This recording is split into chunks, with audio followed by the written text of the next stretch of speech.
What do you think, guys? Give it a raise. We go and give it a raise and hope that we're ahead. Ugh. And we're probably ahead. We're probably ahead. Otherwise, I think that he actually at least thinks about shoving. So we're probably looking at a queen 10. Good game. Good game, guys. That's it for us. 15th out of 62. It's not good. Are you playing another one? Yeah, we're going to go ahead and jump into the $30 here. Late registration is going, so what do you think? The $10 one or the $30 one? What do you think, Michelle? Do we play the 30 deep stack or do we play the 3,000 rebuy and add-on? What do you think? I don't know. We don't know. Play whatever you want, honey. Well, when in doubt, we're going to play the bigger one. I'm going to go ahead and remove the table, and we'll go ahead and remove the tournament lobby. How much is the bigger one? $30. Well, plus rebuy, so it'll be 90. Oh, okay. Do you want to stop? No, you can go. Okay, so we're going to go ahead and play the $30 guaranteed no limit hold'em rebuy and add-on. Let's go ahead and add a source here.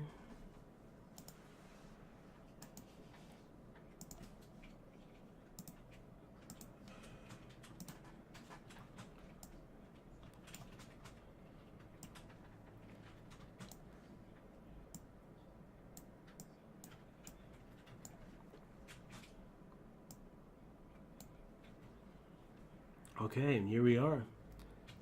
Another shot. Every tournament is another shot. Good to be back in action. That's one of the frustrating things about tournaments is, you get deep, you're massaging a stack, you get up to 9,000, 10,000, 100,000, 600,000 in chips, $1.5 million in chips. Then you lose it all, and you're right back in another tournament where it's just like starting over.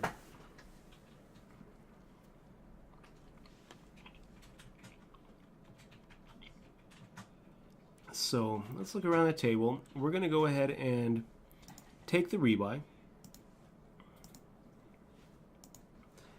And we're going to be prepared to fire as many bullets as it takes to get to the add-on round.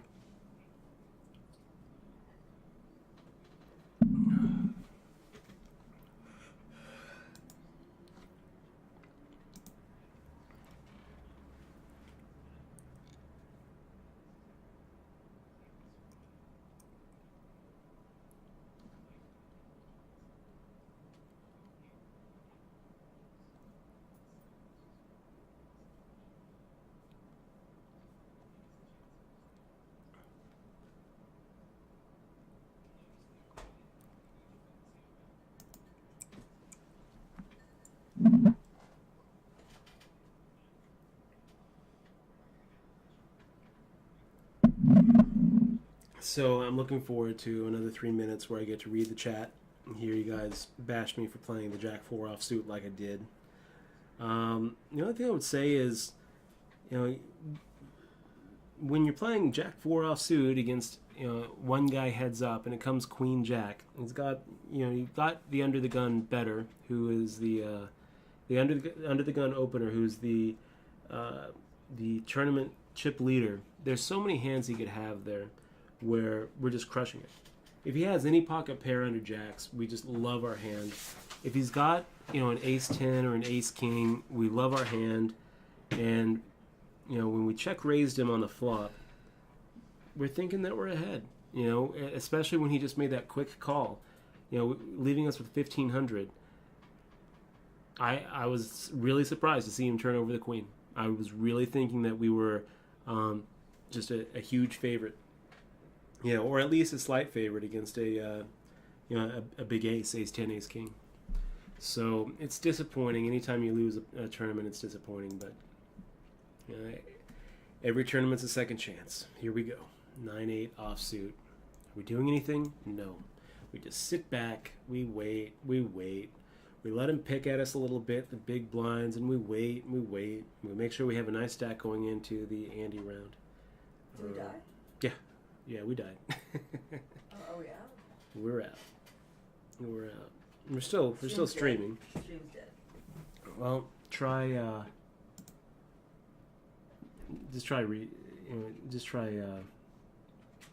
refreshing. I mean, we are streaming right now. We just dropped a few frames is all.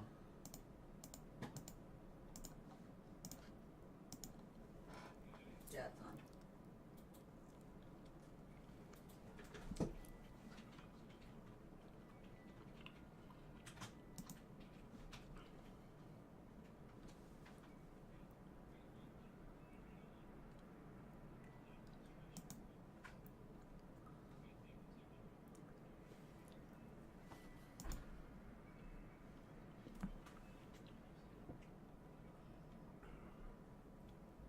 And this is what we have. This is what we call a standard cooler.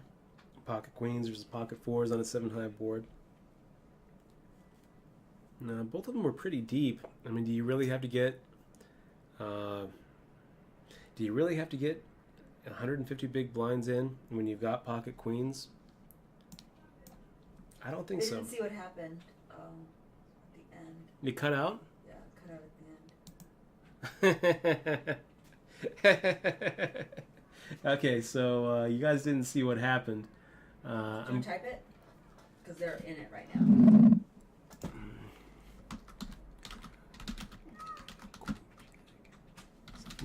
So what happened is Jack 3 offsuit hit a Queen Jack 7 flop and thought it was good, and then thought it was the best hand against Queen 10 offsuit.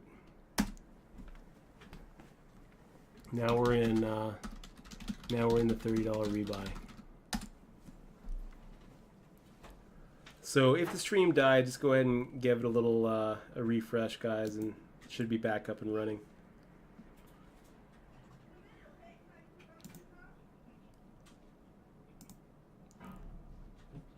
Okay, so a little pocket threes action.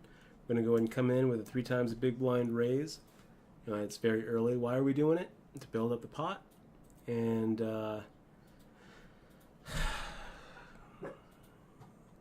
hoping to hit the set and come, get it all in against 2 pair, I guess. I don't really know what we're hoping for here. 2-5-6 is a pretty good hand for pocket threes, though, so we'll go ahead and make it half the pot here for 190. We're probably going to be looking at both of these guys having overcards, and we've got a lot of outs here where we're going to hit a nice hand, like the 4. Go ahead and give it a 380 bet, and hope that we're not looking at a 7 or a flush, but even if we are, we're going to go ahead and bet here because there's enough second best hands he's going to call with. If he raises, we don't love it, but we don't want to just check there because he's definitely going to be betting hands that beat us, and the hands that there's a lot of second best hands that just checking we're going to lose value out of. Now the question comes, what happens if we bet and he raises? And I don't know. We're going to have to just look at the amount that he raised and think, because at that point there's so many hands that beat us. Besides all the hands that he have that include a 7, where we're losing to the straight. With that river, we also have to worry about all the flush draws. And at this stage in the tournament, a lot of these guys are going to be seeing flops with, literally any 2 suited cards. So if he would have raised our bet there, we probably would have just folded. But it's good that we didn't really have to think about it, because it always sucks folding a straight in that spot.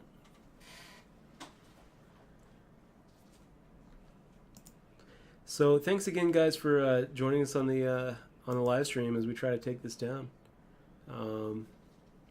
If you're enjoying the stream, do me a favor, hit the follow button. The more followers we have here on Twitch TV, the more likely it is for us to keep on doing this. And we'll try to be doing some. We'll probably try to be doing some streaming this weekend. For actually, no, this weekend we're going to be playing the Win Classic main event.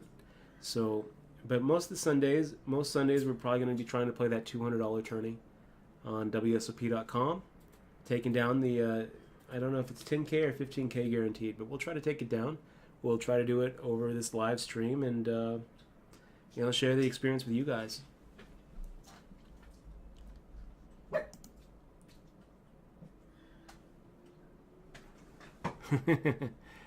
Alex the Great, fish, yes.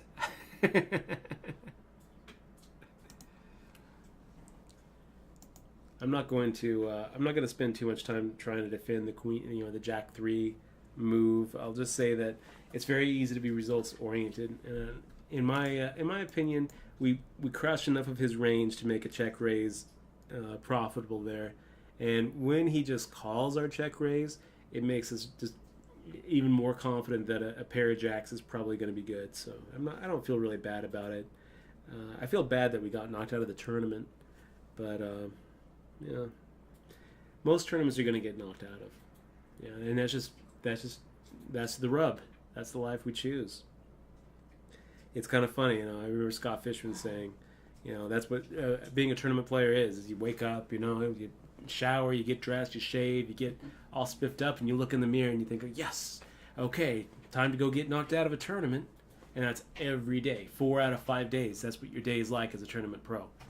It's very frustrating. It's a little bit better when you're playing online, because now you get the chance to play 2 or 3 tournaments. You get knocked out, you don't have to drive home and think about it. You just jump into another tournament. But it's a tough way to go. It really is.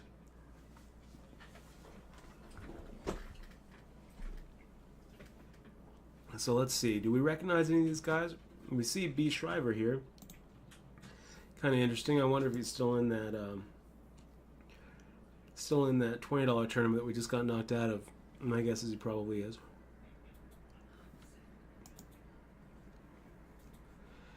Dutch, do you talk to any members of the crew still? I do. Brett and I are pretty close still. Certainly my little brother and I are still very close. Tony Lazar is part of the Check Shove Poker team right here. He's the one who kind of got me into that little group. Who else? Scott Fishman and I are not really on talking terms right now, but I have I have faith that we'll probably mend fences eventually. Joe Bartholdi, I see him from time to time, still pretty tight. David Smythe moved out to South America, got married, and he's living. He kind of went the family route, and so he's not really playing much poker anymore. But we still talk every once in a while on Facebook. And am I missing anybody? No, I don't think so. Brett Youngblood, I talk to him all the time. He'll be passing through Vegas, I'm sure. He's in this for life. So, it's always good to see these guys. It's always good to see the guys that you came up with. I feel like poker's very transient. When you're a professional poker player, a lot of times that just means you're kind of between jobs. A lot of times you're going to see, guys who are here for a while, and then they just kind of disappear like ghosts, and you don't even know what happened to them. It's very rare, really, to have real friends in poker. It's such a, it's such an individualistic, mind game. We could call it a sport. Why not? I'll call it a sport. It's an individual sport, and we're all competing for the same little slice of the pie. So, it's kind of interesting because in poker, what lasts even longer than friendship is mutual respect for each other. I actually think that a lot of the relationships you see in the poker community that you would call friendships are actually not really friendships in the sense that they would go hang out if it wasn't for this game of poker. It's actually a mutual respect for each other's skill at the table, and that's pretty strong because that actually lasts. That kind of relationship lasts in poker, where just being the kind of relationship where you like to hang out, you like to laugh and drink together and pick up girls together, that usually doesn't last because most poker players disappear after a few years. Most poker players, they end up going broke, and then they end up having to go find other jobs because the vast majority of pros even are negative EV players. Okay, so this is kind of interesting. What do we do here? We raise with ace queen offsuit. We get re-raised by bin canned 88. We get flat called by Sono Girl. That can usually almost never be right. And now we're sitting here getting 10 to 3 on a call. Are we going to call? Yeah, we're going to call, but we're probably not ahead. Now we're probably looking at like a bigger ace or a bigger pocket pair, and so we're going to call and we're going to proceed with caution. We've got incredible implied odds if we actually do hit like a king jack 10 or top 2 pair. Those are really the only 2 hands that we like. If we do see like if it was like an ace 7-7, we're going to be checking. We're not going to like our hand. There's really very few flops that we're going to be doing the wave when we raise with ace queen offsuit, and then we get re-raised right behind us. So now what? Now he raises even less than the big blind. He actually has to go to the keypad and type 555. So are we going to get tricky? Are we going to give him a little check raise here? No, we aren't. We're just going to fold. See the next hand. Dutch, when will you be coming to the East Coast for some tournaments? Matty Matt 316. So Matty Matt, my least favorite tournament experience of all time was flying out to Foxwoods. Here I am jumping on a flight. I think it was like $300 and something to get there and back. I have to make this layover in Atlanta, for an hour and a half. I finally get to, I can't remember where I landed into, but I think there's 3 major cities you can land into if you want to Foxwoods. And no matter what you choose, it's still a full hour to drive from the airport to Foxwoods. So get into the cab, driving all the way there. Finally after about 7 hours of traveling, they're completely sold out. The biggest casino on the East Coast doesn't have a room for me, so I have to start scrambling around, calling friends, finding a place to stay. Finally found a friend who was sharing a room that I could get a roll-away bed in. So the next morning I wake up to play the 10K WPT there, and the very first orbit I pick up pocket 2s, give it a raise, get re-raised, I call, and the flop comes out, I think it was Jack 7-2, and I'm like, okay, beautiful. I go ahead and give it a check, and he fires out like he's supposed to with his aces or kings or queens, and I give him a check raise, and he just all in. And I'm like, oh God, I hope that you have aces or kings or queens and not jacks. I call, and no, pocket jacks. 2 hands, Matty Matt. I played 2 hands before going busted in that 10K. And I got up, took a cab back to the airport, tried to move my flight up. Another 7 hours back. So when's the next time I'm doing that? Shoot. One of the nice things about living here in Vegas is they come to us. So I don't really travel anymore. I don't do the tournament, the tournament grind. Let's see. Resistance is like Werewolf, but there are spies and it's a dystopian setting. Oh, that sounds fun. Dot that bot.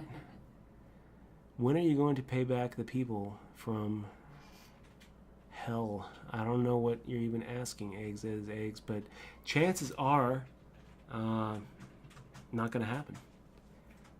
So, that bot, oh, please, please, please, don't bring that stuff, you. I'm enjoying watching a poker stream. Thank you, that bot. You know what? Eggs is eggs. I don't blame you for coming onto my channel and, asking tough questions. All I would say is I wrote about it all in here, and I don't really feel personally, I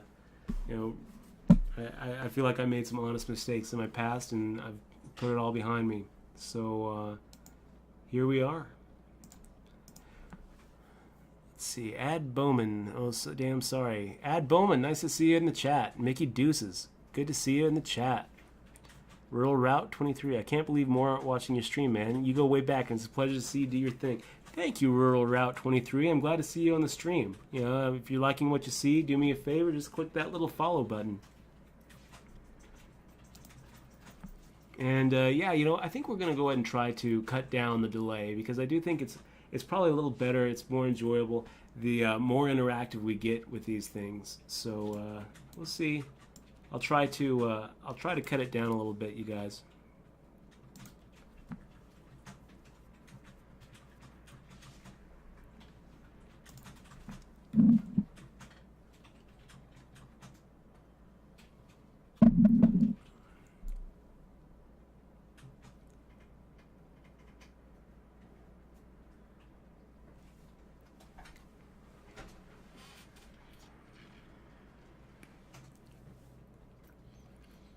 Enjoying a clementine. So yeah, I think that when is the next live stream going to be? We're probably looking at probably next week, guys, because I think I'm probably going to be playing the Win main event on Sunday. It has 2 starting days. The Win Classic main event. It has a day 1A on a Sunday and day 1B on a Monday. And part of me, is kind of thinking maybe I'll play on Monday because I'm only going to just take one shot at it. Part of me thinks maybe play on Monday instead of Sunday. But I think that Sunday is probably going to have more recreational players in it. Then again, playing on like a day 1B, you're not going to have to play against the guys who are willing to take 2 shots and didn't make it the first day. It's a tough one. But Sunday's probably going to be the Win Classic for me. So probably you're not going to see me until after I win that. We're going to be looking at Tuesday or Wednesday.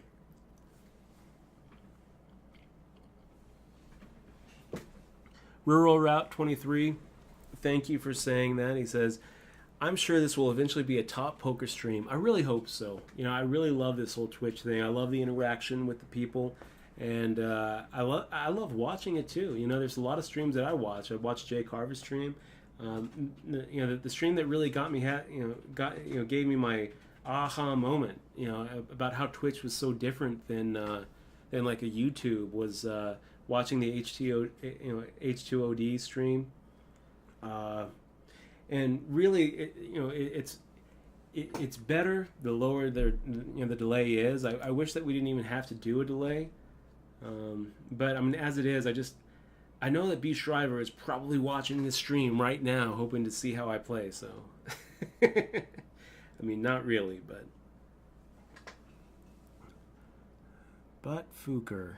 I wonder how you pronounce that. Some sort of French or something. Good to see you still playing. Do you just play tournaments or some cash games too in Vegas? I play a little bit of cash. B. Foucault. Mainly doing playing some 2-5 over at Caesars.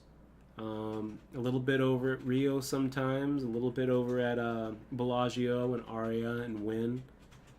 So yeah, playing some cash.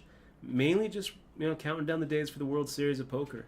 I feel like there's 2 times when you're a professional poker player. There's 2 times of the year, and that's the World Series of Poker and waiting for the World Series of Poker. And it's getting close. I'm really excited. So this is kind of fun. Look at this guy. Look at this joker sitting here betting 8 times the big blind under the gun. What could he possibly have where that's the right play? If he has aces or kings or queens, he's like losing all of his value and basically telegraphing to the rest of the table, look, I've got a monster. And if he's got a worse hand, then he's basically wasting the money when he gets called by walking drunk.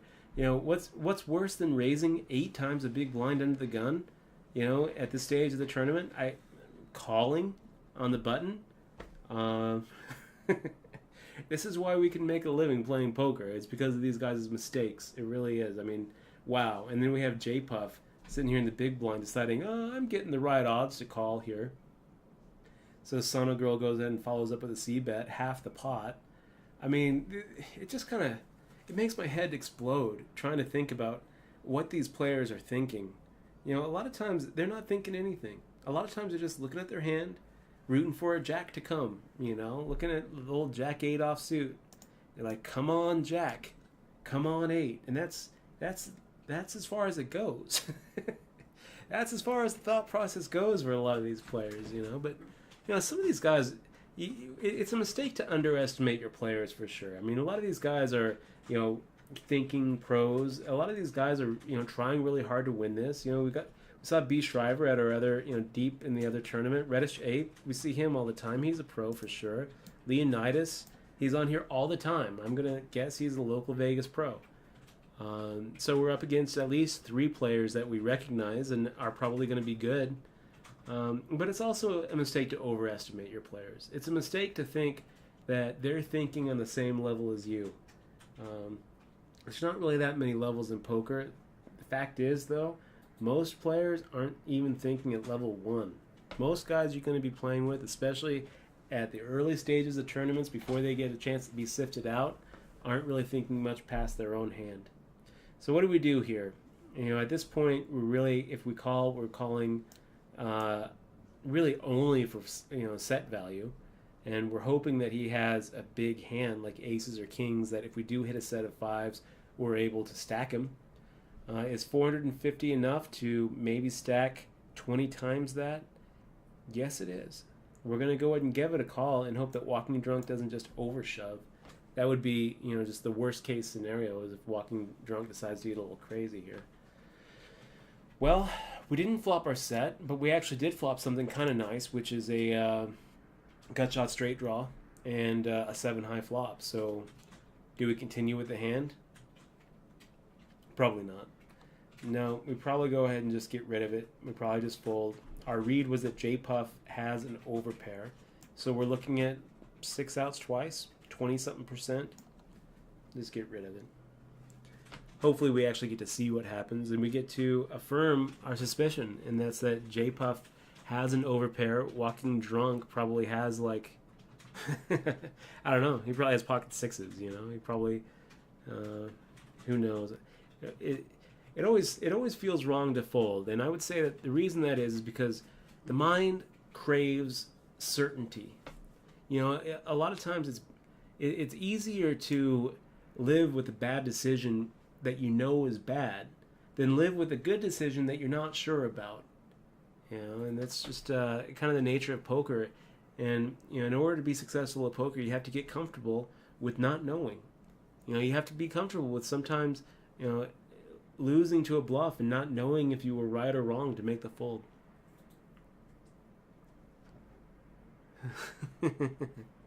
We got a little shout out to Eximo. Thanks JMRD27. Thank goodness I didn't Google him when we first started dating. Yes, thank you. Thank you for not Googling me. Okay, so we got Sono Girl coming in with a 4 times the big blind bet. And are we going to call 180 with the ace-10 offsuit? No, we're just going to let him play weird. That's fine.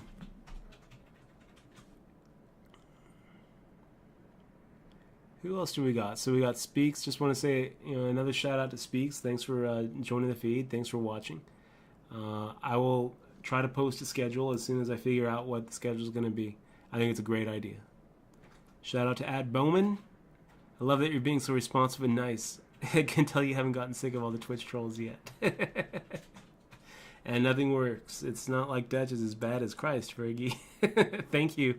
Nothing works. I'll take that as a compliment. I'm not as bad as Christ. Oh gosh. Strange Wolves. This guy is grasping. Okay, Mathematic. Time banks are so short on WSOP, we can get away with 3-minute delay. I think you're right, Mathematic. I think that we can get away with a 3-minute delay on WSOP. And the next stream that we do, we're doing 3 minutes. In fact, because of you, Mathematic, I think that what we're going to do is we're going to wait until the break, which is coming up pretty quick, and then we're going to turn off the feed and turn it back on with 3 minutes. I'm going to change the delay on the next break. 3 minutes, like you suggest. Okay, so what do we do here? Do we just call? Do we raise? We're going to go ahead and make it 480. We don't want to lose them, but we are popping it up with what we figure to be the best hand. We lose them, and that's okay. That's fine.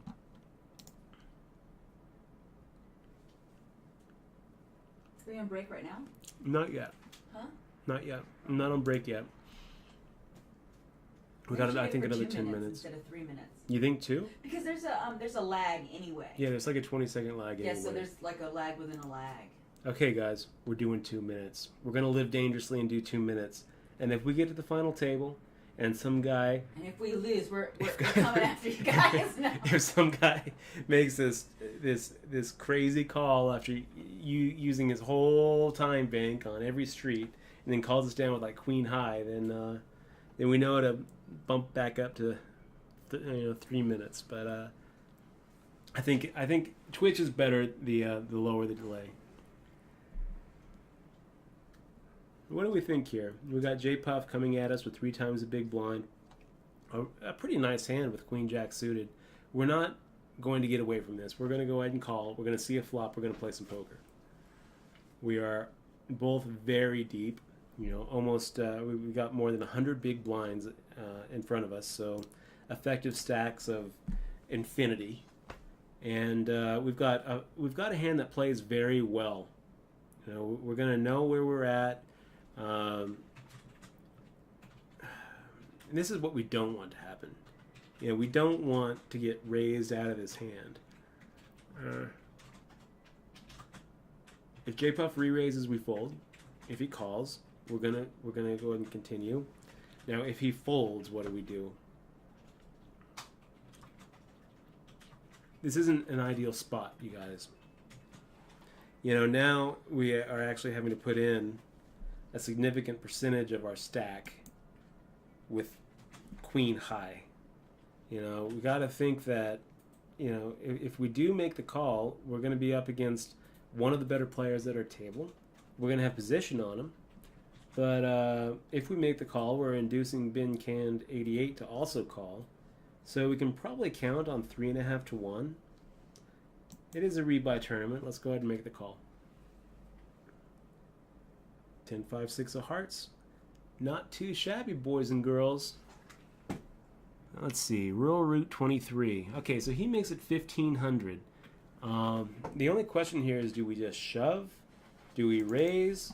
Or do we fold? And we're not folding. We could call, see a flop. We're just going to go ahead and make it 4,500. 3 times his big blind. He's probably going to shove over the top of us. And if he does, that's fine. If we're sitting here with just hearts, we'll just have to catch up. Hopefully we have 15 outs. Otherwise, we're sitting here with 9 outs, which is just fine. We still gonna make the call, and we hit it. That's just too bad for him. But what do we learn from this? What could he have done differently? Well, he could have raised it more. If he would have raised more pre-flop, we wouldn't have been in there. I don't feel bad at all. Ask me if I feel bad about that one. No, I don't feel bad in the least about that one. I've given worse. I've taken worse. Getting it all in with a flush draw is never that bad. It is a rebuy and add-on, and now we're looking pretty good. Okay, so mathematics. I remember you being a pretty smart dude. Yeah, I remember when I was a pretty smart dude too, mathematics. Do you use ICM when getting in the money in any tourneys? If so, open to a question about ICM. Okay, so before I answer that, I'm going to answer Rural Route 23. I know you answered this earlier, but I was in the middle of putting my kid to bed. Could you give me your opinion on ACR and Bovada for U.S. players? And Rural Route 23, I would say that